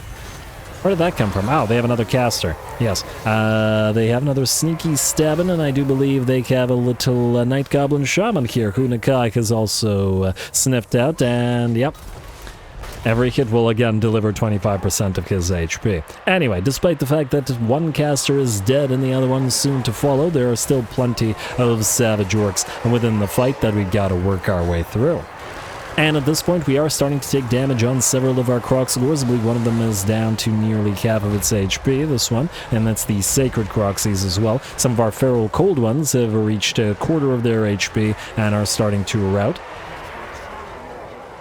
As, well, other than the Goblin Archers, there isn't a lot that they can do here, unfortunately, except chase enemy units. And yes, I could have allowed them to wait and only chased units, but they were hungry, and they wanted some XP as well.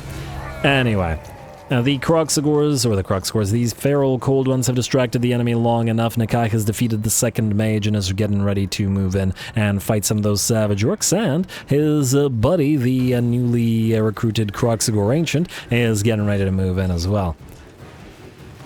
I like that blade on his snout. That's gonna be nice to see when he charges. Alright, otherwise it looks like the balance of power is shifting further and further in our favor. The javelins continue to rain down upon the enemy below. And by applying poison, debuffing them is also quite helpful.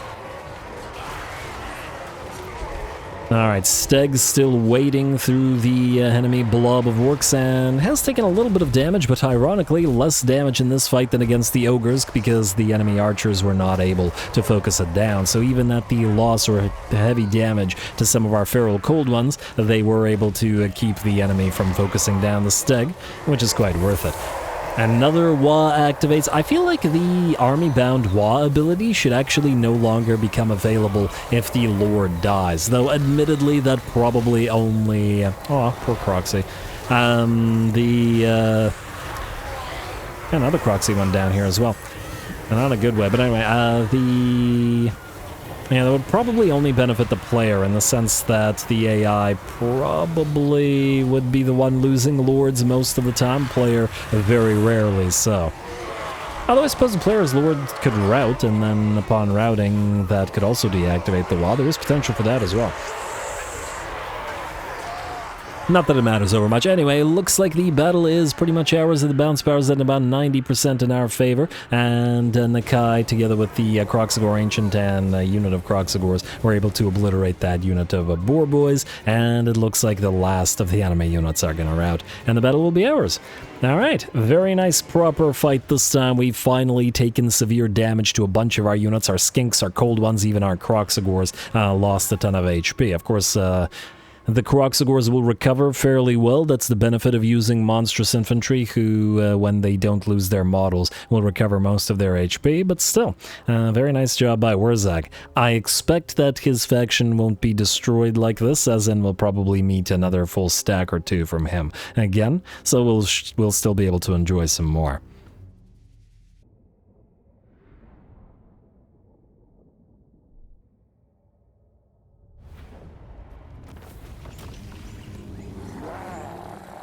Alrighty, a very nice fight. The Savage Orcs did take quite a while to break through, and one of our units of CROC actually took some severe damage, though dishing it out as well. 26k, 27k, 27k, and 22k. Between the non-special ones, 38k damage on the Sacred CROC, which makes sense because they have magical damage rather than physical, and then the same thing on the cohort of Watla with 32k damage as well. Some of the Feral Cold Ones did great, but they took a lot more damage this time than in previous fights because, well, regardless of what they fought, if it was anything other than goblin archers, or possibly regular goblins, even the enemy orc archers were a threat to them. Saurus did okay, and Skinks did okay as well, but they are not the sort of stars of this particular army. Anyway, we'll take the 2.2k, we're gonna need it. In fact, decent likelihood that we go negative relatively soon, and it's a little bit too bad that I didn't wait. Now I'm just realizing to not kill off Wurzag and then just get the Wurzag defeat trait on the Follower Lord as well. But oh well, not a huge deal. We will chase this little army down and then move back here. In a second, I'm gonna assume that auto-resolve won't be too bad here, or at least I hope. A little bit more damage to the CROC than I'd like, but this time I guess we'll heal it up because we'll probably want to fight next turn. Heal it up just in case. Like so, and we can heal further by... Oh, we won't be able to reach these guys. Well, we can do it next turn. You can stay here. Yeah, healing is pretty minimal here. It is an enemy territory, mind you, but yeah, alright, fine. And we can get more healing by getting 1 point in adornments and then the second one as soon as we possibly can. There we go, that single point actually raised healing a fair bit. You can get training, another point in it, and Blade Master. I was hoping for another point in replenished troops, but all good. Agility of the Lizard campaign, line of sight, missile resistance, and speed. I don't think either one of those helps us yet. They will once you've got your Dino mount, but at rank 18, that's it's gonna be a fair bit. Let's get you a Gutter Fighter for now, and then into Rally afterwards, and then the Skink Earthing because you're wanting to overcast periodically. Anyway, folks, I think with that we are pretty much out of time, and I'm going to... Let's go for a sequence of scaling. We'll probably... Yeah, let's go sequence of scaling for now for the reduction in terms of recruitment costs. I'm going to call the episode here. We've already done like 8 battles this first episode, and it certainly was a fun time, but all good things and all that. Next time, we'll start off the episode by ending the turn and then moving towards attacking both of these. Assuming that this doesn't resolve itself, and then wiping out first the greenskins with their squig spam, and then wiping out the Strigoi faction for good, moving probably through their territory and then bouncing between their territories and those of the greenskins. We do have to raise a bunch of temples, after all, in this manner. So until we do... Yeah, until we do, we'll have to keep just growing the territory of the defenders of the Great Plan. And then once we're done with that, we won't necessarily need to grow them too much further, and we'll hopefully just run around with our various horde armies all over the place. 2 of which we're gonna hopefully get up and running next episode as well. Just gotta figure out how exactly. Let's see. So yeah, you can recruit units via only global recruitment, so we will have to be careful about you.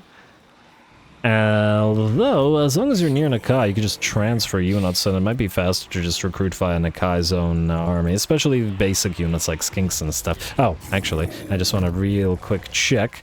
So you can, well, obviously you're going to be able to buff CROCs, basically via various means, which is fine. And I guess by virtue of that, it'll probably be an army that has to use CROCs, but obviously not nearly as many as any other army. We'll probably do a half skin cap CROC army with you and play it differently than that of Nakai. Actually, a good reason to probably build the fire damage units, the fire leech bolas, and we can combine them with some CROCs in Cytochrom's army.